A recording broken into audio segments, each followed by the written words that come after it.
Se ele entender a letra, né? Raquel? É. Depois. Abre, vai, os dois, o Lucas e o Nicolas. Vai, Lucas, ajuda a abrir.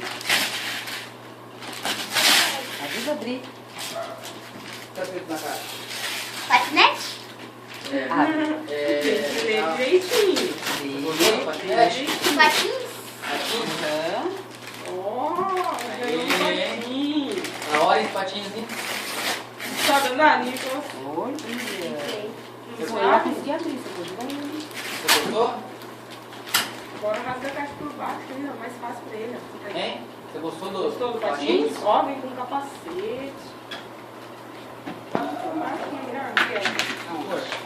Fechou o fundo, ó. o sentido. Vai um pouquinho mais pra lá. Esse aqui, fechou o sentido, tem que abrir.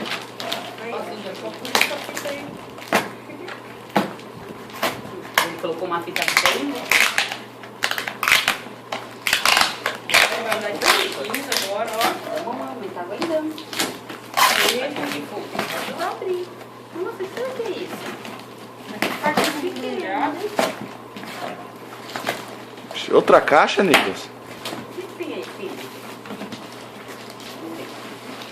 Patins pesado. Pesado que patins, gente. É porque ele faz com bicu, ele é forte. Vamos abrir. Mas é rápido. Vai. Vai ver se é bom o patins. Liga dele!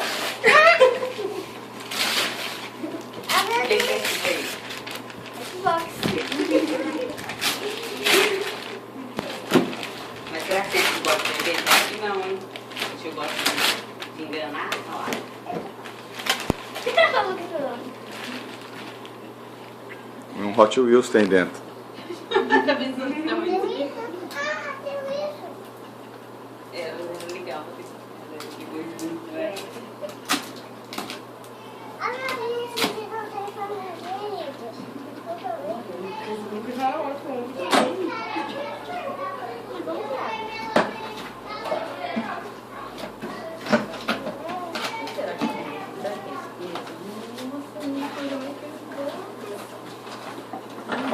Acho que é um videogame. É um Xbox.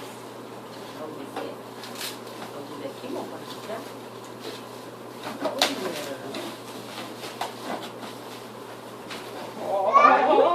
Que Xbox que é? Nem sei, filho. É o ano? Vem do Putil. Você leu aqui? Você tem Kinect? Tem. Aqui, ó. Aqui é o Kinect? Aqui, Aqui, ó. ó. Olha que lindo! Você tá feliz? Hein, Nicolas? Fala obrigado pro tio Lima. Ela fala obrigada pro tio. Era isso que você queria? Você gostou? Dá um joia agora pro tio Belão. Parece pro tio assim, ó. Gostei. Fala! Faz um discurso aí. Assim só, filhote. Tipo assim. Não. Só assim. Só assim, ó, com a mãozinha, não precisa falar nada. Não, beleza. Já foi.